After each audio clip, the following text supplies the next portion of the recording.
que é terapia cristã? Então, primeiro eu vou começar do início, falando um pouquinho sobre... Porque eu sou cristã. E eu sempre busquei ter um relacionamento assim com Cristo, né? Com Jesus. E algumas coisas na minha vida, sabe quando fica agarrando assim? Eu falei, Senhor, gente, eu sou uma pessoa assim que busca a tua palavra. E o que está acontecendo? E aí eu fui fazer um seminário. No seminário, nós estudamos sobre espírito humano e sobre as divisões. Eu achei muito interessante. Sobre o espírito, nós somos espírito, né? Nós somos templo do Espírito Santo. Então, o Espírito Santo, ele habita em nós. E na palavra diz que nós temos a mente de Cristo. Então, o Espírito Santo, ele conversa conosco através do nosso espírito. Mas nós temos a alma. O que é a alma? São as emoções, é a nossa vontade, é o nosso intelecto. Então, é uma coisa mais intencional.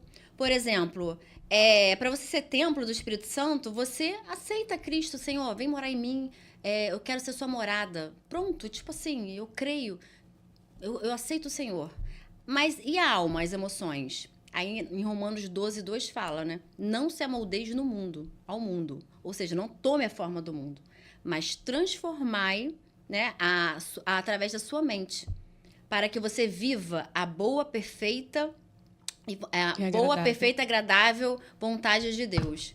Então, é muito interessante isso, porque você vê que é algo que é voluntário, você tem que ir lá buscar. E em Salmos fala também o seguinte, eu acho incrível, né? Que fala assim, quando penso no passado, Davi falando, quando penso no passado, sinto dor no coração. Então, assim, você vê que fala sobre sentimentos, sobre emoções, o tempo inteiro. Uhum. E aí que eu falei, tá... Agora eu tô entendendo por que o negócio não tá avançando comigo, gente. Porque eu tô jogando minha responsabilidade toda pra Deus. Eu não tô fazendo a minha parte, sabe? Intencionalmente, sabe? Entendendo as minhas emoções, buscando o autoconhecimento. Porque aí eu vou entender sobre o meu temperamento, sobre o temperamento do outro, sobre como vou lidar com meus filhos, sobre limite. São coisas que pra mim passava assim batido. E se você ler a Bíblia, você vai ver que fala sobre salvação. Claro que fala sobre salvação. Sobre ser realmente uma nova criatura, né? Nós nos tornamos filhos de Deus. Mas 80% da Bíblia fala sobre o comportamento. Como você vai andar, caminhar aqui na Terra. Então, você pegava tudo que acontecia, você jogava para Deus. E aí você começou a entender que... Eu sabia que tinha minha responsabilidade. Mas eu não entendia. Você não tomava para si. É uma coisa assim... Excelente pergunta a sua. Porque eu tinha essa consciência, mas eu não era intencional. Entende? Eu trabalho na fé, porque realmente sem fé é impossível agradar a Deus. Mas eu ficava assim, na parte das emoções, eu não sabia quem era essa Marina. Uhum. Quem foi essa Marina? Como é que essa Marina foi criada? Sabe? Eu não entendia que alguns comportamentos meus... Lá de trás. Ah, eu assisti aquele pedacinho hoje. Assistiu? É. Então, assim, o ambiente, ele nos forma. Nós somos genética, óbvio, mas também somos o ambiente, sabe? E entender isso. E a terapia cristã é o seguinte. Caramba, tá? Pô, mas você viu que eu tô toda, né, esculhambada lá atrás. E agora? E agora que você vai entender a vontade de Deus pra sua vida, a gente olha pra ciência, pro comportamento, mas a gente entende que quando você vive a vontade de Deus, intencionalmente você vai transformando a sua vida. É isso. Então você tem que pegar aquele sentimento, de repente, que lá atrás foi ruim e transformar ele até você meio que se curar, seria isso? Que a palavra ela cura, né? A gente acaba ressignificando. Uhum. Só que quando você vai estudar sobre comportamento... Qualquer curso que você vai fazer, PNL, que eu já fiz vários cursos, né? Psicanálise, psicologia. É muito interessante que os estudos, quando você observa, estão muito próximos da palavra de Deus. Uhum. Sabe? Então, você vê que você seguindo a palavra, você tem uma vida bem-sucedida. Concordo. Tem umas coisas assim bem tênues mesmo, que eu achava até que eram bíblicas, e depois eu descobri que não, que era psicologia, mas dá para confundir, né? Porque... é próximo, né? É próximo. A gente tem próximo. a sensação que tudo sai da Bíblia. Não é? É. Mas... Nós lemos um livro, tem um pouquinho de tempo, né? Sobre pensamento positivo. Gente, Aí nós conversamos com um pastor aqui, ele falando pra gente, cara, ele tava relatando o livro, sem ele saber. Sim. E aí depois eu até comentei com a Diana, eu falei assim, caraca, você ouviu o que ele falou? Tá tudo naquele livro. Gente. Ou melhor, é o contrário. É o contrário, O livro foi entendeu? tirado da Bíblia e a pessoa botou na prática ali e ficou... Não, mas vamos pra prática mesmo, tá? Você compra, vamos lá, um celular. Você sabe usar o celular? Não, você vai aonde? No manual. Como é que liga? Eu vou configurar, tá.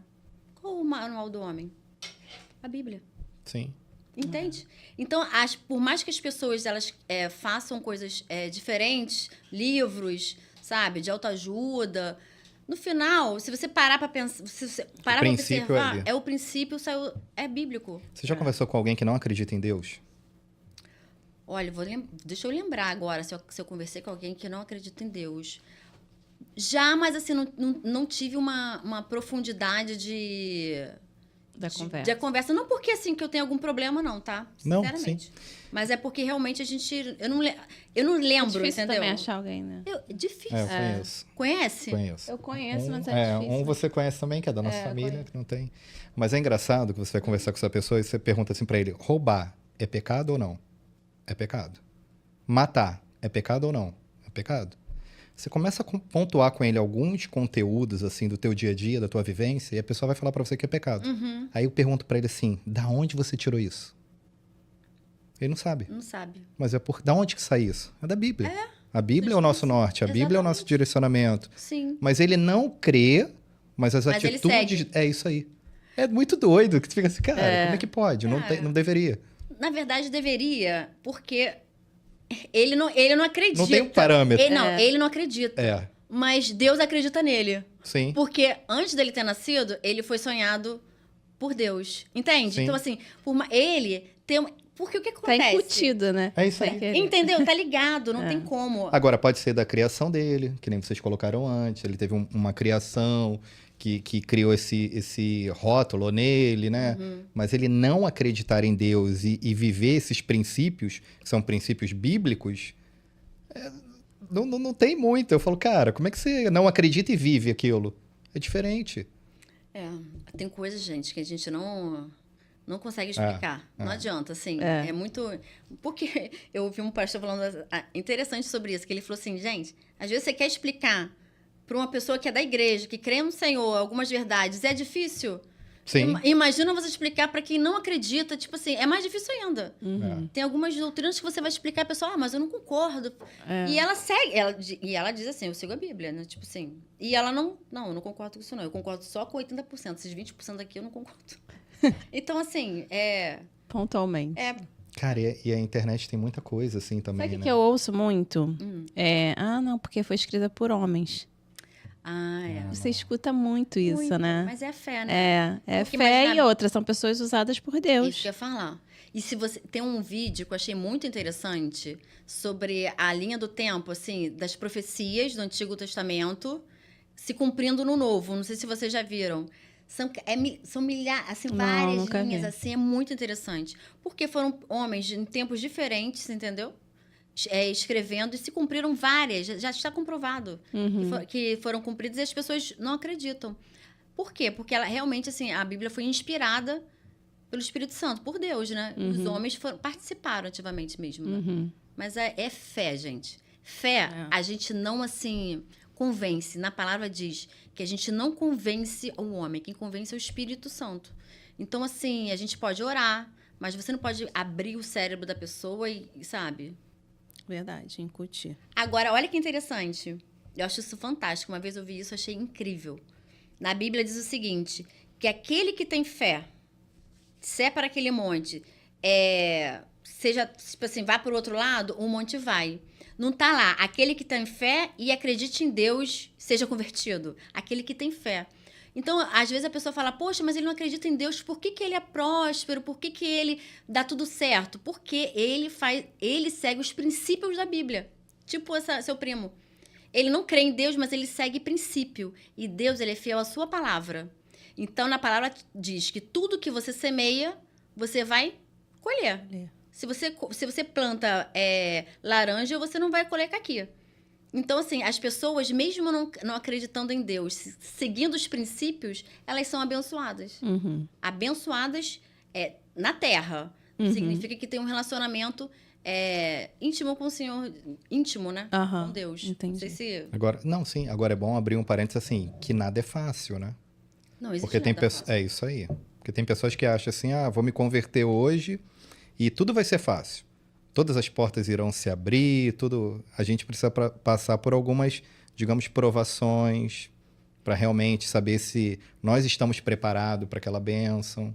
Porque Tem aí, tudo na verdade, um processo você tá levando também né? pro lado material, né? Não, eu falo do lado vida, né? Vida. Falo casamento, vida. filho, tudo. Não, porque... Excelente observação. Porque o que acontece?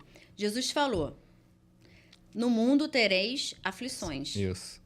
Mas tem de bom ânimo, eu venci o mundo. Então, assim, realmente, no mundo tereis aflições. Nós somos peregrinos, a gente está de passagem. Nós estamos no mundo, mas nós não somos daqui. Então, assim, dizer que vai passar por aqui e não vai acontecer nada, se o próprio Jesus falou, sabe, é insanidade. Não, ele viveu, né? Não, ele... Tem isso também, né? Exatamente. Ele não só falou, mas viveu na prática. E aqui ele tudo deu bem. exemplo, por exemplo. Viveu muitas dores. Pô. Olha, eu achei interessante, estava falando com uma pessoa esses dias. Gente, Jesus poderia vir aqui fazer o ministério sozinho, mas ele chamou 12. Por quê? Para ensinar pra gente que a gente não faz nada sozinho. Jesus chorou. Por quê? Ele sabia que ia ressuscitar Lázaro, mas ele ficou triste com as irmãs, com o povo chorando. Para dizer que a gente pode sentir. Porque às vezes eu ouvi esses dias, nossa, eu perdi meu filho, e a pessoa fala o seguinte, nossa, mas tá com o Senhor, você tá com Jesus. Dá licença, eu tenho o direito de sentir o luto. Já estava sofrendo muito, e daí? Eu quero essa pessoa perto de mim. Então, assim, Jesus ele vai nos mostrando isso. Jesus gostava muito de festa, né? Você vê que ele estava sempre com as pessoas. Então, eu vejo isso, sabe? Que às vezes as pessoas tiram um texto, né? Um texto. Conclui daquilo ali. É um pretexto, né?